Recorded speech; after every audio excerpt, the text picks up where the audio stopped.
கோடை விடுமுறை முடிந்து இன்று பள்ளிகள் திறக்கப்பட்டுள்ளன. தமிழகத்தில் கோடை விடுமுறைக்கு பின் வழக்கமாக ஜூன் 1 பள்ளிகள் திறக்கப்படுவது வழக்கம். ஆனால் இந்த ஆண்டு ஜூன் 4ஆம் தேதி நாடாளுமன்ற தேர்தல் முடிவுகள் வெளியானதால் பள்ளிகள் திறப்பு தள்ளிப்போனது.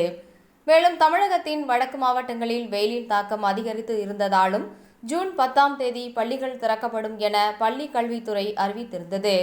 தமிழகம் முழுவதும் அரசு உதவி பெறும் மற்றும் தனியார் பள்ளிகள் என 20,000க்கும் மேற்பட்ட பள்ளிகளில் லட்சக்கணக்கான மாணவர்கள் படிக்கின்றனர். அவர்களுக்கு கோடை விடுமுறைக்கு பின்னர் இன்று பள்ளிகள் திறக்கப்பட்டன. கோவையில் பல்வேறு பள்ளிகளிலும் மாணவர்களை வரவேற்க ஆசிரியர்கள் கலை நிகழ்ச்சிகளை ஏற்பாடு செய்திருந்தனர். நீண்ட இடைவெளிக்கு பின் நண்பர்களை சந்திக்கப் போகும் குஷியில் மாணவர்கள் ஆர்வத்துடன் பள்ளிக்கு சென்றனர்.